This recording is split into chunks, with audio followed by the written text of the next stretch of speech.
परमेश्वर के राज्य को नीचे लेके आ सकूं। एक बात पक्की है कि आप सबको और मुझको परमेश्वर ने अपने राज्य को बनाने और बढ़ाने के लिए बुलाया है। नहीं तो जब यहोशू ने कहा था कि मैं अपने घराने समेत यहोवा की सेवा करूंगा, तुम लोग चुन लो तुम किसकी सेवा करोगे। अगर सेवकाई सिर्फ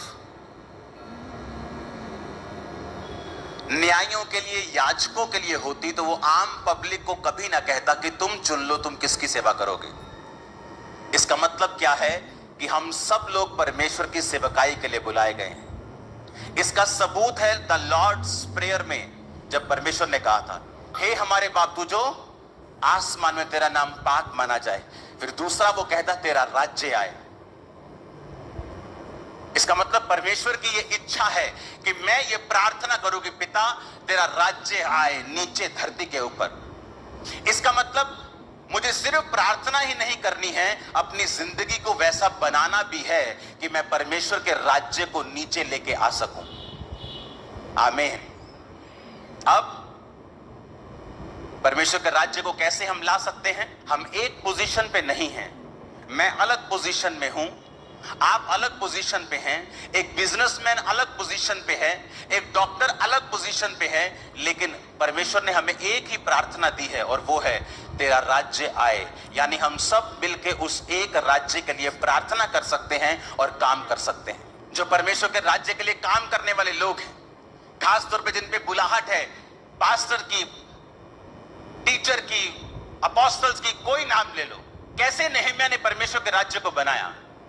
बाइबल कहती जब उसे मालूम हुआ कि मेरे यरूशलेम, मेरे खुदा के शहर की धज्जियां उड़ी हुई हैं, वहां पे क्या हो रहा है?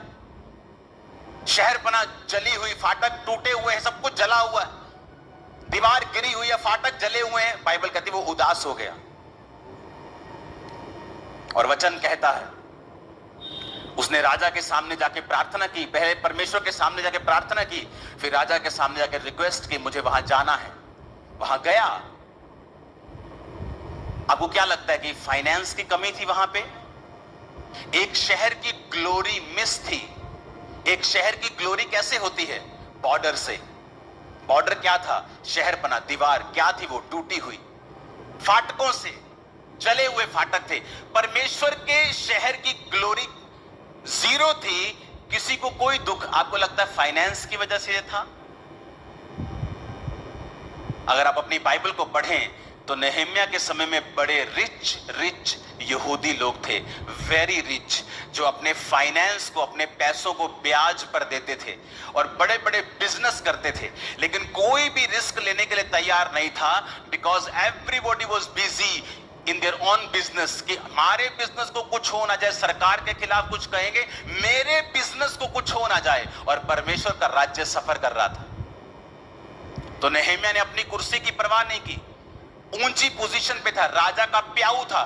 प्याऊ वही होता है जिसको पूरा, राजे को पूरा विश्वास हो कि ये आदमी 10 करोड़ लेके भी 15 करोड़ की रिश्वत ऑफर करे, मुझे खाने में जहर नहीं देगा, इतना वो पक्का होता है। और उसकी सैलरी बहुत बिग होती है, क्योंकि इतनी सैलरी वो दे देते हैं कि वो बंदा सोचे अगर कोई मुझे रिश्वत देता है राजे को जहर देके मारने की, तो उसकी सैलरी इतनी हो कि वो न्यूट्रलाइज हो जाए कि यार मेरी इतनी सैलरी है, मैं राजे के साथ वफादार रहूंगा, मुझे क्या जरूरत है तुम्हारे पैसे लेने की। इतनी हाई सैलरी उसने रिस्क पे लगा के, अपनी जॉब को रिस्क पे लगाया और कहा मैं जाऊंगा और वहां जाके परमेश्वर के सारे काम को करूंगा।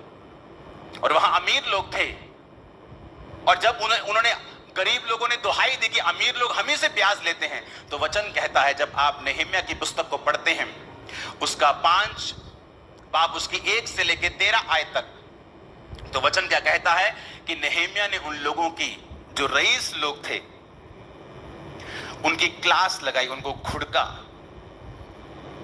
और जब उनको घुड़का, जब आप इस वचन को पढ़ेंगे तो बाइबल कहती है जो रईस लोग थे उन्होंने अपनी गलती को माना कि हमने अपने पैसों को, अपने रुतबे को परमेश्वर के राज्य को बनाने के लिए इस्तेमाल नहीं किया। उसने शपथ दिलाई कि अब तुम ऐसा नहीं करोगे। और वचन कहता है उसने कपड़े की छोर लेकर झाड़ा और कहा अगर तुम इस वचन से मुकरे तो परमेश्वर तुम्हारा सब कुछ तुम्हारा घर और कमाई छुड़ा देगा और झाड़ा जाएगा और तुम खाली हो जाओगे और छूछे हो जाओगे। और सभी ने आमीन कहा।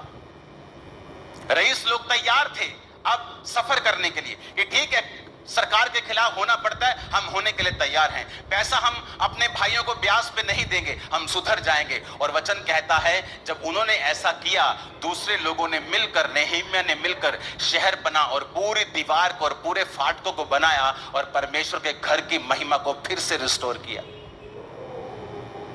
आज परमेश्वर का राज्य कैसे बन सकता है अगर विश्वासी अपना काम ना करे तो?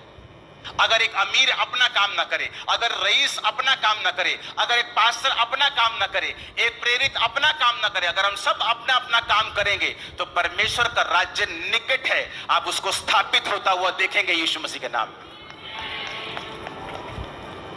कभी अभी पंजाब और इंडिया में आओ तो मालूम होगा कि होलसेल में लोग बच रहे हैं। हालेलुया। क्योंकि अगर हर व्यक्ति अपना अपना काम करेगा तो परमेश्वर का राज्य सफर नहीं करेगा। और उसने क्या कहा? हे हमारे बाप तू जो आसमान में है, तेरा नाम पाक माना जाए, तेरा राज्य आए। कैसे आएगा राज्य? एक अमीर अपना काम नहीं करेगा, एक पास्टर अपना काम नहीं करेगा, विश्वासी अपना काम नहीं करेगा। वचन कहता है नेहेम्याह जब उस मंडली में आता था तो सब गवैये, सब गाने वाले, बजाने वाले, काम करने वाले परमेश्वर के घर में सबको बुलाता था। सब लोगों का टाइट उन्हीं में बांटता था क्योंकि उसको पैसे की कमी नहीं थी। लेकिन जब नेहेम्याह चला जाता था तो सब लोग तितर बितर हो जाते थे। किसी को तनख्वाह नहीं मिलती थी, कोई गवैये को पैसे नहीं मिलते थे, सब अपना अपना काम करने चले जाते थे क्योंकि एक व्यक्ति ने बोझ नहीं उठाया और सब लोग तितर बितर हो गए। जब एक व्यक्ति बोझ उठाता है तो परमेश्वर के राज्य में बड़ा काम करता है। आप ये मत समझे कि मैं नहीं करूंगा, कोई बात नहीं, लेकिन परमेश्वर उसका लेखा लेता है। अगर हम हर एक जन अपना अपना काम करेंगे, वो आपको बेस्ट देगा जो आपको चाहिए। उसने याजकों को बोला, उसने सेवकों को बोला कि मैं तुम्हें बेस्ट दाख दूंगा, बेस्ट तेल दूंगा, बेस्ट पत्नी दूंगा, बेस्ट पति दूंगा। अगर आप परमेश्वर की सेवकाई में हैं, कुछ भी एक्सपेक्ट ना करें, सिर्फ बेस्ट ही बेस्ट आपका और आपके परिवार का और आपके फाइनेंस का और बिजनेस का और कैरियर का हिस्सा है। आमीन खड़कने वाला चाहिए, शैतान के कानों में भी जाना चाहिए। हालेलुया। अगर हम इन वचनों पे नहीं चलेंगे तो कल हम परमेश्वर को नहीं कह सकते कि तूने मेरी लाइफ में ऐसा क्यों नहीं किया, या why I am like this.